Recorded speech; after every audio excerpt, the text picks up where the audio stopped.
nice shot from Chicago right there. They were walking arm in arm a second ago, probably to stay warm. To temperatures in Chicago, I mean, we're talking 60 mile to 100 mile per hour winds, 25-foot waves on Lake Michigan alone. This weather system across the country has just been severe in so many different ways. Yes, Lakeshore Drive at one point shut down there, and they may have been holding on to one another too to stay upright, because we know too across much of the country the ice, it is so dangerous outside. Exactly, and that's where we're going to be again this morning. Let's go right to CBS News correspondent Dean Reynolds in hard-hit Chicago with the very latest for us this morning. Dean? Good morning, Chris. Well, this is an amazingly strong storm. It started snowing here in Chicago about noon yesterday, and as you can see along Michigan Avenue, at this hour, it is still going strong. Rescuers had to resort to snowmobiles to get the motorists stranded on Chicago's Lakeshore Drive. Some cars have been stuck in the blizzard conditions for more than 4 hours after a bus jackknifed in the icy roadway. The police eventually shut it all down, and it remains closed at this hour, an indication of just how dangerous this storm has become. The roads are pretty bad. If you don't have to go out, really don't. Chicago's usually bustling downtown took a long pause. A mixture of a 3-inch-an-hour snowfall adding up to possibly 2 feet of snow, plus blinding winds of over 60 miles an hour at times, produced whiteout conditions that only the hardiest dared to face. Power was out to some 70,000 Chicago area residents. 60,000 were in the dark in Indianapolis. Chicago's mayor took a pragmatic approach to the blizzard that buried his town. We urge citizens to exercise common sense during the storm. Whether you're commuting to work or shoveling snow, please be very, very careful. The weather system extended more than 2,000 miles across at least a third of the nation and was punctuated at times by thunder and lightning. Overnight, there was a 100% chance of either snow, ice, or rain from Omaha, Nebraska to Philadelphia, Pennsylvania.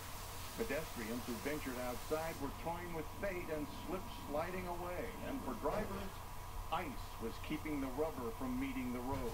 It was no better to the south in St. Louis, where layers of ice glazed the landscape, and to the west in Oklahoma, where even the police had trouble maneuvering their cruisers through the mess. But at least the mail got through. Started to lose the mail out in this lovely snowstorm today, so working hard, trying to keep warm. Now, most everybody should stay indoors today, and with most schools and many businesses closed, they really don't have much choice. Chris? CBS's Dean Reynolds in the windy, snowy, cold city this morning. Dean, thank you very much. Now here's everything. Chris, thousands of flights have already been canceled as a result of the storm, and it's really probably about to get worse. CBS News correspondent Rick Johnson joins us from Boston this morning with more, and we can see the snow blowing there with.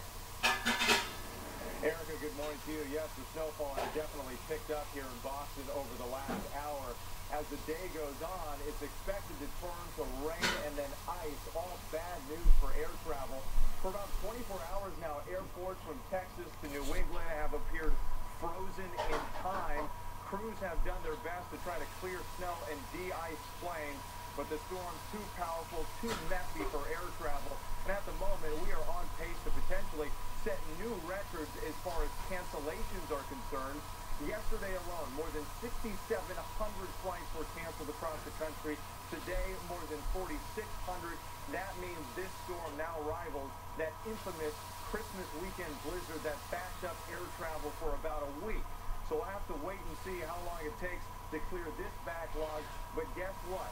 Another storm system is on its way to New England. Should be here in just a few days. Erica? Can't wait for that one. With Johnson in Boston with Bang. Chris? Erica, joining us now from Washington is Craig Fugate, Administrator of the Federal Emergency Management Agency. Mr. Fugate, good morning.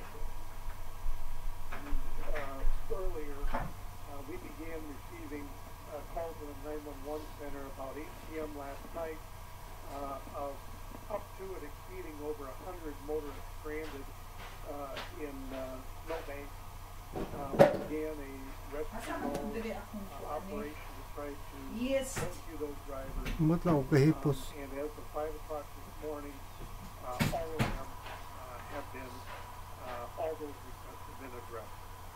Besides staying at home, is there anything else Dane County residents can do at this time to assist you? Well, there will Kani be nga a scene resolution local ni now, diri ni requesting sa all dapit sa Moa. residents to check their exhaust vents for their furnaces, so that we don't have a catastrophic incident involving carbon monoxide. And so if people aren't at home, we urge them to clear out their exhaust vents that may have been drifted shut.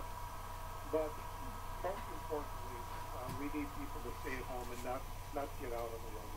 Very important to make note of, and I have to say, your sheriff's deputies, you have all done a great job as you have been in rescue mode for the past several hours. Sheriff Dave Mahoney, thank you so much for your time on what I know is a very busy morning for you. Absolutely, but it seems to be coming to a close here very soon. Well, that is some good news. Thank you so much. Thank you very much. Meantime, Governor Walker has declared a state of emergency for 29 counties, including Dane County. About 75 Wisconsin National Guard soldiers are deploying to armories all across the state to assist local and state authorities with weather emergencies. Also, the Emergency Operations Center reports Grant, Iowa, Rock, and Walworth counties are requesting the National Guard to look for any other stranded drivers. We have taken several calls into our newsroom. So, to clarify here, the governor has declared what's called Executive Order Number 12. That means the state offices are closed to the public, but state employees, you are expected to report to work. If you are a state worker and have any doubts about whether you can make it to work, be sure to contact your supervisor. Also, we are told you can take a vacation day. You'll be burning a vacation day, but you just heard Sheriff Mahoney tell us to please stay home. And even though he did say conditions are getting better, he meant that their rescue conditions are getting better. It will not be better over the next several hours with the blowing and all the drifting snow. So please heed the warning and do stay home. Also this morning, several communities have declared snow emergencies. That means parking restrictions are in effect. The list is too long to show right now. You can check out the list on our web channel, NBC15.com.